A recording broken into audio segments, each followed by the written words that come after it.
It's another Health Topics Tuesday at Star Valley Medical Center on SVI Media.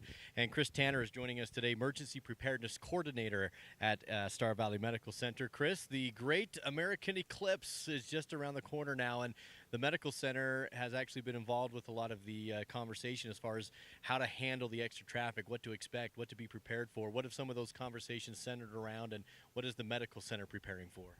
You know, as the medical center prepares, we've focused heavily on our staffing, being prepared for an influx of people to our valley, whether that's foreign people from other countries that speak foreign languages. We've prepared in that aspect. But we've also encouraged our staff to prepare individually, get their food supply on hand, make sure they've got plenty of water, also fuel. Have that handy and ready.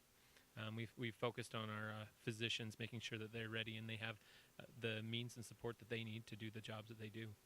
Chris, a lot of the conversation has been centered around cell phone use and how it may or may not be very effective. What effect are the emergency responders expecting, and what might happen with emergency response and 911 and that kind of thing? Yeah, no, good question. And I think, it's a lot of unknown right now, knowing what's actually going to happen. But what we have encouraged our staff to do is those that are in emergency management utilize their pagers, utilize their radios. Those will be our main source. But for those in the community that are needing to get a hold of 911 during that eclipse time, just know that the possibility of the cell phone use, it may be intermittent. But also remember that local businesses, such as those, will have landlines that you can utilize to call 911 and get the help that you need. Now, of course, there's going to be a lot of traffic in the area that day. So as we talk about emergency response times, are you anticipating those to drop a little bit?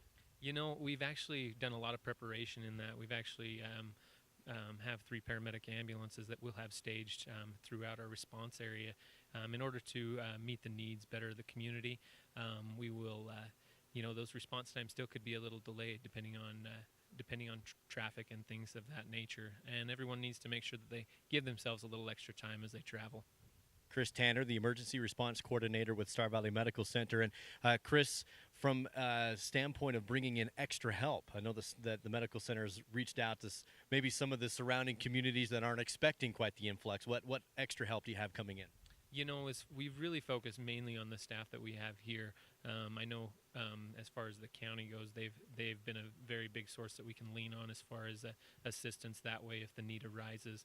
But we really focused internally to have the staff available and ready if the need arises. From a health perspective, you've got thousands of people staring at the sun. So tell us about what kind of eyewear protection. There's been some stories of maybe inappropriate glasses that aren't certified and aren't really going to work being sold. So tell us what people should be looking for when they watch the eclipse and what kind of glasses they need. Make sure that they're approved glasses for this eclipse. Make sure that you're utilizing the glasses that have been given for this event.